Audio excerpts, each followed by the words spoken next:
Dear student, आज हम लोग बीएड के एक महत्वपूर्ण क्वेश्चन पाठ्यक्रम निर्माण के मुख्य सिद्धांत क्या है, इसकी व्याख्या करे पर चर्चा करेंगे। हम लोग अक्सर देखते हैं कि जब एग्जामिनेशन नज़दीक आता है तो बहुत सारे बच्चे तैयारी करने बैठते हैं, लेकिन क्वेश्चन का एग्जैक्ट आंसर हर जगह नहीं मिल पाता है। अगर आप गाइड भी लेते हैं तो उसमें भी एग्जैक्ट आंसर नहीं मिल पाता है। तो मैं आप लोगों के लिए इस क्वेश्चन का आंसर लेके आई हूँ, और आप जिस तरह से मैंने इसमें लिखा है अपने नोट्स में, अगर आप ऐसा लिखेंगे तो आपको मार्क्स भी बहुत ज़्यादा अच्छे मिलेंगे। जैसे अगर हम कोई क्वेश्चन लिखते हैं तो सबसे पहले उस क्वेश्चन से संबंधित एक परिभाषा लिखिए। हाँ, और ये ध्यान में रखिए कि वो परिभाषा जो है वह बहुत ही सरल होना चाहिए। किसी भी विचारक का परिभाषा होना चाहिए और बहुत ही सरल होना चाहिए, ताकि आपकी माइंड में वो याद रहे। जैसे कि मैंने पाठ्यक्रम निर्माण से संबंधित एक परिभाषा लिया है। लेखक का परिभाषा है, पाठ्यक्रम का विस्तार वहाँ तक है जहाँ तक जीवन का। बहुत ही सरल विचार है और ये आपके मार्क्स को बहुत ही इन्हेंस करेगा। उसके बाद हम लोग परिचय लिखेंगे। परिचय जैसे कि पाठ्यक्रम वह मैदान है जिस पर बालक लक्ष्य को प्राप्त करने के लिए दौड़ता है। माध्यमिक शिक्षा आयोग के अनुसार पाठ्यक्रम का अर्थ केवल उन सैद्धांतिक विषयों से नहीं है जो विद्यालयों में परंपरागत ढंग से पढ़ाए जाते हैं, वरन इसमें अनुभवों की वह संपूर्णता निहित है जिनको छात्र विद्यालय कक्षा कक्ष, पुस्तकालय, वर्कशॉप, प्रयोगशाला और खेल के मैदान तक शिक्षकों एवं शिष्यों के अगठित और अनौपचारिक संपर्कों से प्राप्त करता है। इस प्रकार विद्यालय का संपूर्ण जीवन पाठ्यक्रम हो जाता है, जो छात्रों के जीवन के सभी पक्षों को प्रभावित कर सकता है और उनके संतुलित व्यक्तित्व के विकास में सहायता देता है। पाठ्यक्रम के कारण ही विद्यार्थी सही ज्ञान प्राप्त करते हैं। तो इस तरह आप परिचय लिखिए, पहले परिभाषा लिखिए, फिर परिचय लिखिए, और आप चाहें तो आप इसको बैक करके भी परिचय देख लीजिए और आप अपने नोट्स में ये बना लीजिए। देखिए, परिचय के बाद मैंने लिखा है, देखिए परिचय है, उसके बाद है कि पाठ्यक्रम निर्माण के मुख्य सिद्धांत निम्न है। तो मुख्य सिद्धांत में अगर आपको याद करने का भी एक ट्रिक है, जैसे कि ये जो इसका पॉइंट है, ये सारे पॉइंट आप अपने माइंड में याद कर लीजिए, और उसके बाद आप चाहिएगा तो इसको खुद से भी थोड़ा थोड़ा डील कर सकते हैं। जैसे कि उपयोगिता का सिद्धांत है, इसमें पाठ्यक्रम निर्माण एक महत्वपूर्ण सिद्धांत है कि इसमें उसमें जिन विषयों को स्थान दिया जाए वे बालक के भावी जीवन के लिए उपयोगी होनी चाहिए। इस संबंध में नन ने लिखा है, साधारण मनुष्य समानता यह चाहता है कि उसमें बच्चे केवल ज्ञान के प्रदर्शन के लिए कुछ व्यर्थ की बातें सीखे, परंतु समग्र में वह यह चाहता है कि उनको वे बातें ही सिखाई जाए जो भावी जीवन में उनके लिए उपयोगी हो। तो इस तरह हम देखते हैं कि अगर हम ये पॉइंट याद कर ले उपयोगिता का सिद्धांत, तो हमारे माइंड में ये आएगा कि पाठ्यक्रम ऐसा होना चाहिए जिससे वो हमारे लिए और हमारे बच्चे के लिए महत्वपूर्ण हो। खुद ही हमारे माइंड में ये चीज़ आएगा। इसीलिए मैं आपको यही बोलूँगी कि पहले आप पॉइंट्स याद कर लीजिए, उसके बाद आप इसके डील जो किया हुआ है उसे 5-6 बार पढ़ लीजिए, तो आपके माइंड में ये आसानी से बैठ जाएगा। जैसे कि उपयोगिता का सिद्धांत हो गया, रचनात्मक उपलब्धि का सिद्धांत, इसमें बताया गया है प्रत्येक बालक में किसी न किसी क्षेत्र में रचनात्मक कार्य करने की कुछ न कुछ योग्यता अवश्य होती है। तो यह देखिए कि ये तो साधारण सी बात है कि हम में से हर किसी में कुछ न कुछ रचनात्मक कार्य करने की योग्यता होती है, तो उस योग्यता को पेरेंट को पहचानना चाहिए। तो जैसे ही आप ये पॉइंट याद करते हैं कि रचनात्मकता उपलब्धि का सिद्धांत, तो आपके माइंड में ये ज़रूर आ जाएगा कि हर बच्चे में कुछ न कुछ रचनात्मक होता है। तो आप इस तरह इस पॉइंट को डील कर सकते हैं। आगे देखते हैं, अतः पाठ्यक्रम को ऐसे अवसर अवश्य देने चाहिए जिनमें रचनात्मक कार्य की यह योग्यता व्यक्त हो सके। बालक को अपनी रचनात्मक शक्तियों का प्रयोग करने के लिए प्रोत्साहित करना चाहिए। देख सकते हैं, तीसरा पॉइंट है हमारा जीवन संबंधी सभी क्रियाओं के समावेशन का सिद्धांत। तो इस पॉइंट को आपको देखने से ही लग रहा है कि जीवन संबंधी सभी क्रियाओं का समावेशन का सिद्धांत।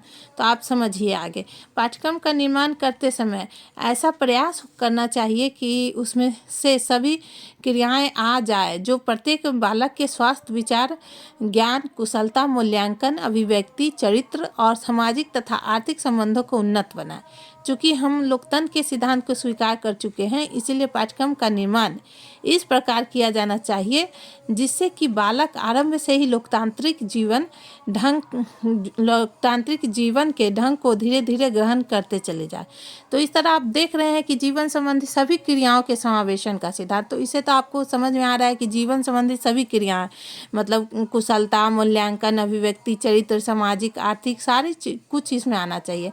तो इस पॉइंट्स को अगर आप ये पॉइंट ही आपके माइंड में होगा, अगर इसके आप डील नहीं भी याद कीजिएगा बीच का पॉइंट, बस ये मेन पॉइंट याद कीजिएगा, तब भी आप इस पे आप अपना अभिव्यक्ति लिख दीजिएगा और आपके मार्क्स आ जाएंगे। उसके बाद चौथा जो बताया गया है पॉइंट, अनुभवों की पूर्णता का सिद्धांत। शिक्षा की आधुनिक विचारधारा के अनुसार पाठ्यक्रम का अर्थ केवल सैद्धांतिक विषय से नहीं जिन्हें परंपरागत ढंग से पढ़ाया जाता है। पाठ्यक्रम में उन सन अनुभवों को भी स्थान दिया जाता है जिनको बालक विभिन्न क्रियाओं द्वारा प्राप्त करता है। जैसे ये क्रियाएं विद्यालय, कक्षा, पुस्तकालय, प्रयोगशाला, वर्कशॉप, खेल के मैदान तथा शिक्षकों और छात्रों के अनगिनत अनौपचारिक समग्रों को चालू करती है। ठीक है, तो आप ये देख सकते हैं कि जो अनुभव की पूर्णता के सिद्धांत बताया गया है, इससे भी आपके माइंड में ये आएगा कि अनुभव की पूर्णता। आजकल देखते हैं स्कूल में कि किसी भी चीज़ को समझाने के लिए बच्चे को बाहर ले जाते हैं, मैदान में ले जाते हैं या फिर पार्क में ले जाते हैं या फिर जू ले जाते हैं। तो इस तरह क्या होता है, बच्चा ज्ञान प्राप्त करता है, मतलब उन चीज़ों को देख के ज्ञान प्राप्त करता है। जैसे कहते हैं कि लर्निंग बाय डूइंग, आजकल ये सिद्धांत हमारे क्षेत्र में बहुत ही विकसित हो गया है, पढ़ाई के क्षेत्र में। तो लर्निंग बाय डूइंग इसको कहा जाता है। उसके बाद आप देखिए कि विविधता और लचीलेपन का सिद्धांत एक आता है। ठीक है, तो पाठ्यक्रम में विविधता और लचीलेपन की आवश्यकता इसलिए है जिससे कि छात्रों की रुचियों, विभिन्नताओं, दृष्टिकोणों, मनोवृत्तियों और आवश्यकताओं को अनुकूल बनाया जा सके। ठीक है, ये आपको बताया जा रहा है। हाँ, और बालकों पर अनुपयुक्त विषयों को लादने का प्रयत्न नहीं करना चाहिए। ठीक है, इसमें आपको बताया जा रहा है कि बालकों पर किसी भी अनुपयुक्त विषय को लादने का प्रयत्न नहीं करना चाहिए। अभी एनसीएफ जो आ रहे हैं हमारे, उन सब में ये बात कही गई है कि बालकों पर बर्डन नहीं देना चाहिए, उनके रुचि के अनुसार पढ़ाना चाहिए। इससे उनमें निराशा का भाव उत्पन्न होता है। अगर बच्चे पर आप बर्डन दीजिएगा, अगर मान लीजिए किसी बच्चे को मैथ्स नहीं समझ में आ रहा और आप चाहते हैं कि वो आगे मैथ्स ले और उसको ज़बरदस्ती मैथ्स पढ़ाना चाह रहे हैं, तो उसमें निराशा का भाव आ जाएगा कि मैं कुछ नहीं कर सकता हूँ, मुझसे तो ये होता ही नहीं है। लेकिन ऐसा बात नहीं है। वो जो बच्चा है, हो सकता है किसी और सब्जेक्ट में और अच्छा हो, उसकी रुचि किसी और सब्जेक्ट में हो। तो इस तरह बच्चे की रुचि का ध्यान रखना चाहिए। फिर बताया गया है साथ ही उनके सामान्य विकास में बाधा पड़ती है। हाँ, अगर आप अनुपयुक्त उस पर प्रेशर डालेंगे तो सामान्य विकास में भी बाधा पड़ेगी, वो डिप्रेशन में जा सकता है। इसके विपरीत ज्ञान, कुशलता और मूल्यांकन के कुछ ऐसे विस्तृत क्षेत्र हैं जिनके संपर्क में बालकों को लाना चाहिए, अतः पाठ्यक्रम में इनको प्रथम स्थान देना चाहिए। इस तरह आप देखते हैं कि विविधता और लचीलेपन का सिद्धांत आ गया। उसके बाद है सामुदायिक जीवन से संबंध का सिद्धांत। ठीक है, ये पॉइंट है। तो आप पॉइंट्स याद करते जाइए, फिर बाद में आप खुद ही इसको डील कर सकते हैं। जैसे कि पाठ्यक्रम का सामुदायिक जीवन से स्पष्ट संबंध होना चाहिए। पाठ्यक्रम के इस जीवन की महत्वपूर्ण विशेषताओं की व्याख्या करनी चाहिए और बालकों को इसकी कुछ महत्वपूर्ण क्रियाओं के संपर्क में लाना चाहिए। इसका अर्थ यह है कि पाठ्यक्रम में उत्पादक कार्यों को महत्वपूर्ण स्थान देना चाहिए, क्योंकि यह कार्य व्यवस्थित मानव जीवन का आधार है। ठीक है, 7वां पॉइंट है अवकाश के लिए प्रशिक्षण का सिद्धांत। पाठ्यक्रम इस प्रकार बनाया जाना चाहिए वह छात्रों को कार्य और अवकाश दोनों के लिए प्रशिक्षित करे। ठीक है, इसलिए अध्ययन विषयों के साथ साथ पाठ्यक्रम में अन्य क्रियाओं को भी स्थान देना चाहिए, जैसे खेलकूद। तो आजकल देख रहे हैं कि हमारे स्कूल काफ़ी मॉडर्न हो गए हैं और बहुत ही चेंज हो गए हैं पहले के बनिस्पत। पहले के समय में ऐसे स्कूल नहीं होते थे, लेकिन अब के समय में बच्चे पर केवल पढ़ाई का बर्डन नहीं दिया जाता है, बल्कि उन्हें यह भी कहा जाता है कि खेल भी उनके लिए उतना ही ज़रूरी है जितना कि पढ़ाई ज़रूरी है, या एक्स्ट्रा एक्टिविटी जैसे कि खेल कूद, सामाजिक और सौंदर्यात्मक क्रियाएं, ठीक है। और 8वां जो पॉइंट है क्रिया का सिद्धांत, ठीक है। क्रिया के सिद्धांत में क्या बताया गया, देखिए शिक्षा शास्त्रियों का विचार है कि शिक्षा के पाठ्यक्रम में 4H को स्थान मिलना चाहिए, अर्थात स्वास्थ्य, मस्तिष्क, हाथ तथा हृदय की शिक्षा बालकों को दी जानी चाहिए। प्रयोजनवाद के अनुसार भी पाठ्यक्रम में हाथ तथा मस्तिष्क की शिक्षा का समन्वय होना चाहिए। ये देखिए उसके बाद देखिए, क्योंकि बालक प्रकृति के अनुसार सक्रिय होता है, इसलिए यह अनिवार्य है कि उसको क्रियाशील बनाए रखने के लिए पाठ्यक्रम में विभिन्न क्रियाओं को स्थान देना चाहिए। इस तरह आप देखते हैं हीलर के मानदंड के अनुसार पाठ्यक्रम निर्माण का सिद्धांत। देखिए अब एक हीलर हैं, हमारे विचारक हैं, उनके अनुसार पाठ्यक्रम का निर्माण का ये सिद्धांत है। देखिए आप जितने भी विचारक के को डील कर सकते हैं, आप अपने नोट्स में या अपने आंसर में दे सकते हैं शॉर्ट फॉर्म में ही, तो आप दीजिए, इससे आपका मार्क्स उठेगा। जैसे कि इन्होंने कहा है वैधता, किसी भी शैक्षिक का पाठ्य कार्यक्रम का उद्देश्य बालकों के व्यवहार में अपेक्षित परिवर्तन लाना होता है, अतः किसी भी अधिगम अनुभव का चयन करते समय यह ध्यान रखना परम आवश्यक है कि वो अपेक्षित उद्देश्य से संबंधित हो, ठीक है। दूसरा है, आप ये पॉइंट भी याद कर लीजिए, उसके बाद 4-5 बार इसको पढ़ लीजिएगा तो आपके माइंड में आराम से बैठ जाएगा। दूसरा व्यापकता, पाठ्यक्रम के लिए उन अधिगम अनुभवों का चयन किया जाए जो घोषित प्रत्येक उद्देश्य के लिए अनुभव प्रदान कर सके और व्यवहार में अपेक्षित परिवर्तन ला सके। विविधता, तो व्यक्तिगत भेद आज एक सर्वमान्य तथ्य है और अधिगम के क्षेत्र में किए गए अध्ययन इस बात पर देखते हैं हम लोग कि कोई भी दो आदमी एक जैसा नहीं होता है, उनमें व्यक्तिगत भिन्नता होती ही है। इसको ध्यान में रखकर भी आजकल हमारे पढ़ाई का सिस्टम बनाया जा रहा है। इस बात की पुष्टि करते हैं कि छात्रों के न केवल भिन्न भिन्न प्रकार के अधिगमों की आवश्यकता है, वरन वे भिन्न भिन्न विधियों से सीखते हैं। मतलब आप कह सकते कि एक बच्चा, अगर 2 बच्चा है तो वो दोनों एक ही विधि से नहीं हो सकता है कि सीखे, वो अलग अलग विधि से सीखेंगे क्योंकि दोनों का माइंड अलग अलग है। उपयुक्तता, छात्रों के लिए प्रस्तुत किए जाने वाले अनुभव का उपयुक्त हो।